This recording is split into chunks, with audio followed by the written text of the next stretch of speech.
Hey everybody, this is JP. This is my second podcast that I'm going to be working on.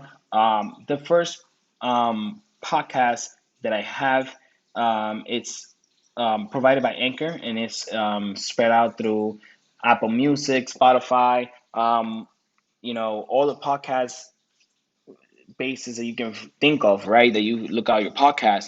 That's where it's located. It's mostly around sports. It's called Fast Pitch with JP. So check it out. But this podcast is different, right? This podcast is about um, the world and about the news that happen, right? So the reason I want to do this is because we all know, right, that there's a lot of things happening in our world, and we don't know who to believe.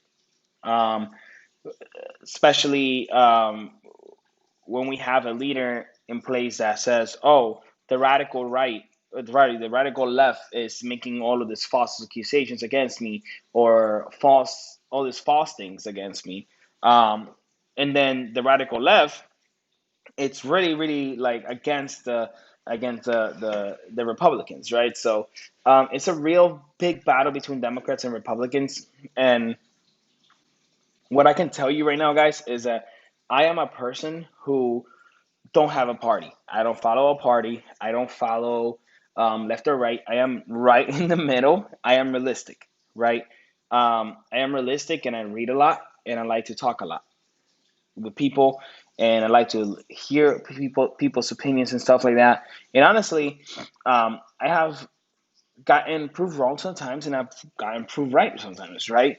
Um, so, in my opinion, the reason that I want to do this is because it'll be like a daily briefing of like the real world. That's what I want to call it, the real world. Because again, we read whoever reads CNN, we all know that's really, really, really close to the radical left. Whoever follows Fox News is really, really, really right. So you need to find sources, guys, that is right in the middle and that just makes sense, right? Do not let you, don't let anything pull you right or left, because if you do that, then a couple things are going to happen, right? You're going to be blinded by a couple things, right? And you don't want to do that. You want to make sure that you're always with your eyes open. So, for example, this whole coronavirus thing, it's a health issue. And from a health issue, it turned to being a political issue, right? Now, we have all these politicians who are, going off just because of politics, right? And this is not a political issue. Again, this is really more of a, hey guys, like, this is a health issue, right? So let's make it a health issue. But but we don't do that, right? Because of the fact that um it is what it is, right? So um I I get my news mostly from Associated Press, and the reason that I get the Associated Press news is because of the simple fact that it is mostly one of the most moderate news sources that you're gonna find, right? And the reason that I like moderate, like I said, is because I'm not left or right. I am right in the middle. I look at what's realistic, and I look at what and I look at what really is happening in our world, and I look at, okay, what's going on. So today, Associated Press came out with a article that's called "Profile of a Killer: Unraveling the Deadly New Coronavirus." Right, and in this article, it talks about um, the complications of COVID-19, and honestly, guys, today it marks 7 months 7 months after the first patient were hospitalized in China, battling an infection nobody has seen before. And this article um, was written, let's see, let me give credit when credit is due, right? This article was written by Adam Geller and Malcolm Ritter. So 7 months, right? This whole virus is happening. It started and it started around December, and it was still in July, and it's still happening. Um, you know, it it is lethal. It is lethal. It is a lethal disease, and the reason for that um, is because you don't know if you have it or not until you get tested. And the reason for that you don't know is because first the symptoms are symptoms that it's a cold, right? And we all know that, right? It's a cold. That's what it is, right? My or it could be even symptoms of allergies, right? I woke up with my nose stuffy today. I'm like, oh shoot, like I got the virus. But no, it's just allergies, right? So um at work, right, where I work at, they're making us ask questions. Like, is it unexplained the fact that you have a stuffed nose, for example? I'm like, well, let's think about it, right? I haven't changed my AC filter in 3 months. Maybe that's why I woke up with allergies. Or the environment outside is summer. Maybe that's why I woke up with allergies, right? So again, you have to really it's a really hard it's really hard for you to know if you have the virus or not. The worst symptoms that you can get is a fever, right? But any virus causes you a fever. And this is why this virus is so lethal, right? The virus is lethal because you can carry it, you can spread it without you even knowing you have it. And then give it to a person who has all the conditions, pre-existing conditions that kills them, and you can end up killing them. So for example, right? Sorry, you see, I got allergies. My I had a plan of going to Puerto Rico in August, and cases were down. Um, I started making these plans around where Florida were having 500 to 600 cases a day, and it was trending down, and then it started trending back up. So when that started trending back up, I'm like, hold up, I can't go to Puerto Rico no more, right? The reason is every time that I go to Puerto Rico, I stay with my grandparents. Guess what happens with my grandparents? They're in that age range where a lot of things, bad things can happen. My grandparent just came out of a surgery a couple months ago. Bad things can happen to him. So that's what I'm saying. I don't know if I'm gonna carry it because yeah, they do the test in the airport, and I can find out if I have it pre, right, going into the airplane. But if I come out negative in the test, and in the airplane I got it, I am not gonna find out until days later. So I could probably, with a kiss, I could have probably, a kiss in the cheek, I could have probably already spread it to them. So that is why it's so deathly. So, and the problem is that it's also deathly because it's like Vivian Castro in the article said, we're in a battle with something that we can't see, we don't know about, and we don't know where it's coming from, right?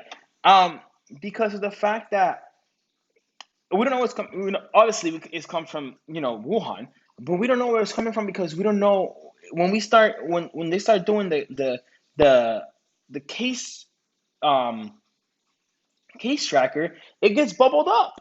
Like they can't even find when they're doing the tracing where is it going, right? So like they can't pinpoint a person, they can't pinpoint a place because we weren't ready for this, right? And I'm sorry, right?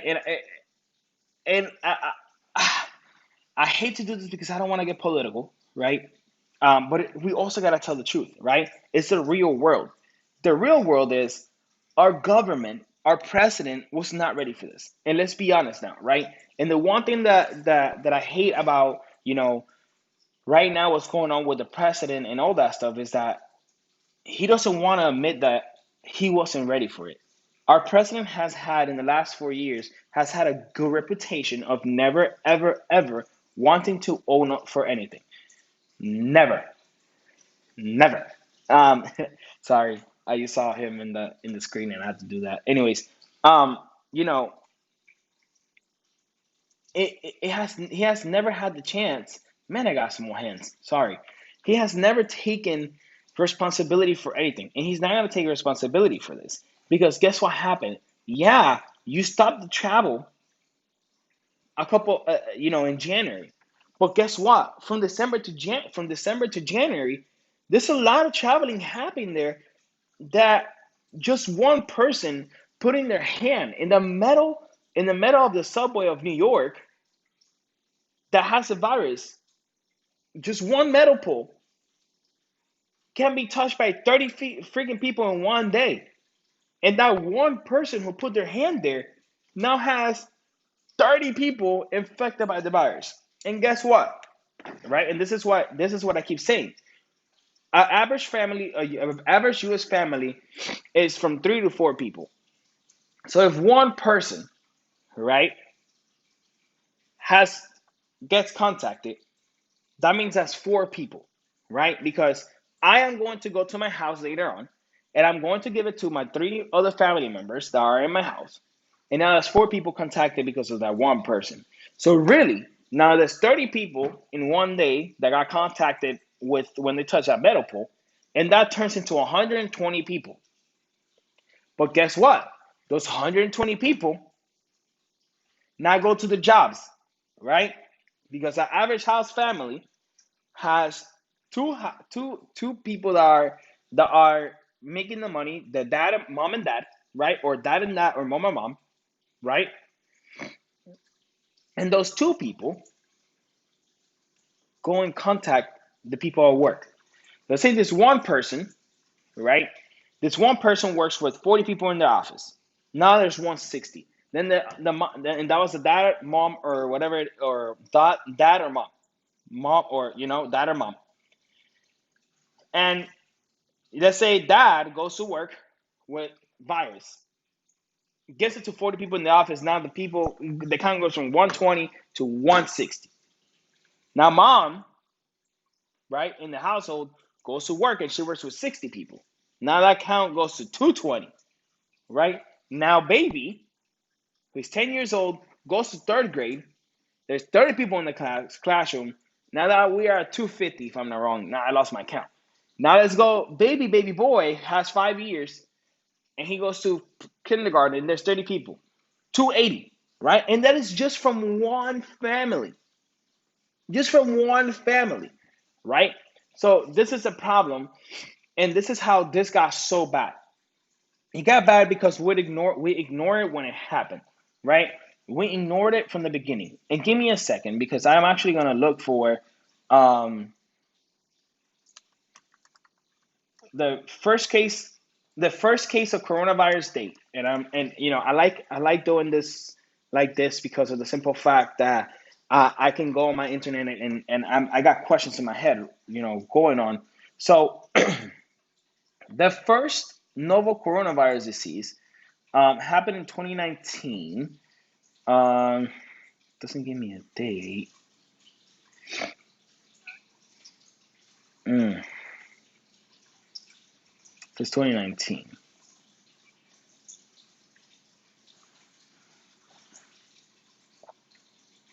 Let's see. Um, I look stupid right now, but it's fine because I really want to give you the right time. So yeah, and I'm in New York Times, and New York Times, guys, has great news, but is usually a little bit more to the left than to the right, than moderate, right? Um, that's why even though I have it on my phone and they send me notifications of the news and stuff like that, I read it, but it's more like a lot more to write than anything else. So the first case happened on December 31st, 2019, if I'm not wrong. Move my phone over here. Which reading lessons of cases is there? Yeah. So it happened around December 31st. Around December 31st. Then on January 11th, China reported the first deaths. Um, and then the first case in the United States, in Seattle, there was a first case because he came from Wuhan. Sorry. Um, Wuhan was caught up by this thing is slow. Sorry, my computer is super slow. Super slow. This is what happens when you buy a cheap computer like the one I have. Super slow. Um, on January 30th, declare a health emergency. So it took a month, right? In a month, one case expanded a lot from what it had to be. So it took a month for the Trump administration to restrict travel from China. Um, the problem with that was um, that there was not a lot of cases by then. Only 9,800 cases, 213 that dead by then. And look at the numbers today. If we would have cut off travel, not just from China, but from the whole world, this would have never gotten out of hand. And yes, Trump, I commend you. You did an amazing job by cutting off by restricting the travel. Completely agree. That is something that you keep saying. Yes, I completely agree. But it was only from China. And do you know how long it took us to cancel cruises? That's where the main infections were happening. You know how long it took us for the US to say we cannot travel in cruises anymore? It happened with the Diamond Princess, right? 400 443 passengers. It docked in San Francisco. It docked in San Francisco, and it happened with multiple cruises in Florida and everywhere. It happened. So it, it took a while, right? And that's what I'm saying.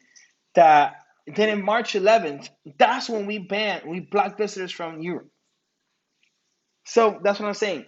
It took a while for us to go ahead and make the transition into, okay, this is something that is happening. Oh shoot, it's happening. Let me stop. It's happening in China. Okay, let me stop. But we didn't see the fact that Europe, there was going to be obviously an infection because China and Europe are right there, right? We should have blocked the travel from Europe from day one. When it was like, oh shoot, it is really, really happening, that's when we reacted 2 months later. So that's why, right, it has lasted so long. This pandemic could have like essentially be zero. It could have been controlled, but it didn't. And then we went ahead and opened up the states. And this is a difficult conversation for me because while I completely agree that closing up the state is not going to do anything but make it worse for the people, I also don't agree with the fact that everything should be open. Um, you know, the fact that we open bars and clubs so quick and the beaches so quick really, really, really, really disappointed me. And that's when I was like, okay, this is gonna go to it's gonna go to ish, basically. Um, because of the fact that, you know, that people are gonna be like this in the clubs and bars, right? Um, but let's be honest, guys. If we close down the state today, when are we gonna open? When a vaccine is done? Let's be honest. How many of you are going to go and get the vaccine? We don't get the flu shot. When are we gonna go get the vaccine? So guess what's gonna happen 3, 4 months from now? Let's say we close it down the state today. We wait until the cases are down to open it back up. We open back up. Guess what's gonna happen?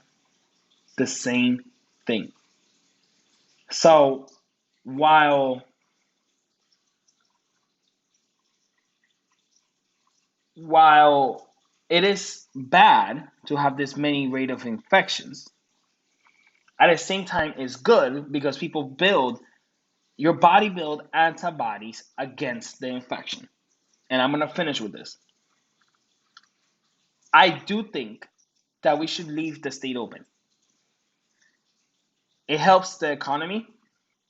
It helps people who need a job. And unfortunately, there's going to be people that are going to be infected. But I do think that the federal government have to be and the state government have to do a better job at making sure the hospitals are available for people. Because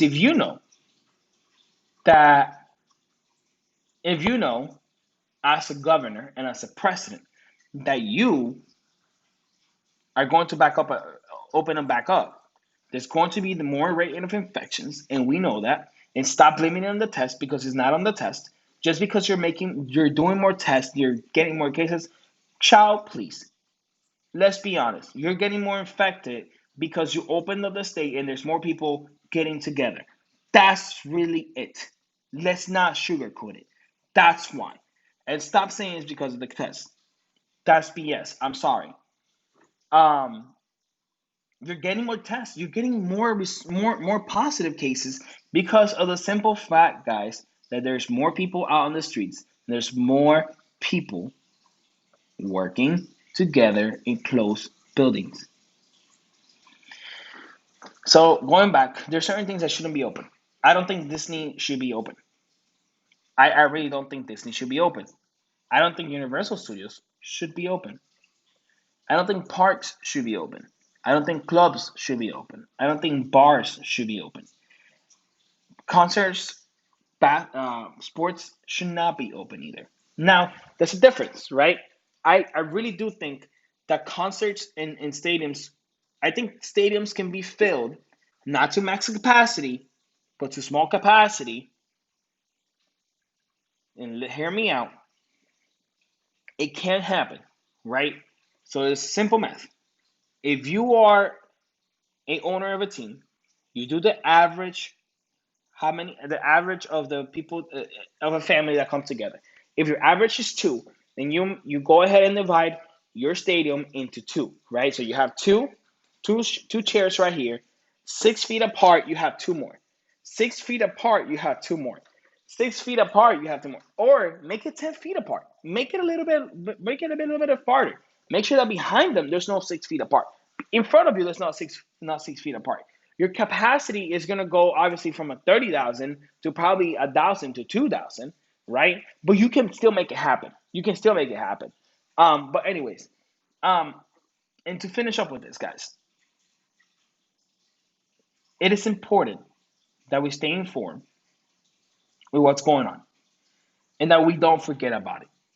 Black Lives Matter happened because of George Floyd. George Floyd murderers are escaping prison. Well, they're not escaping prison. They are leaving prison because of donations that people have made in order to pay the bail bonds. The killers of Breonna Taylor have still not been arrested. And I am one, right, that is not for defunding the police. I am one that is for making sure that our police officers are going through the right training programs, that are going through college degrees, like all of us have to do to get a job like they have, right? Because my job is a retail job. I don't need a degree. I don't need a degree because it's a retail job. But there are jobs in this world, professional jobs like a cop, that need college degrees in order for you to graduate, and they should as well. Anyways, the reason that I want to do this podcast is so we can go ahead and make sure that we talk about those issues that are affecting us on our daily lives, and not just people that are trying to put everything because of politics. Because it's not about politics. It's about our lives. It's about our world. It's a world that we're leaving our children. I have a kid, and it's all about the world that I want to leave to my kids. All right, guys, this is JP. I am signing off. I gotta go to work. I gotta go get ready for work because I'm still working, and and I don't live off of nothing. So yeah, so guys, so thank you for watching this channel. Thank you for that. Subscribe, and guess what? Let's talk about it. Leave comments, leave your concerns in below, and I'll make sure that I read them as much as possible. Thank you. See you tomorrow.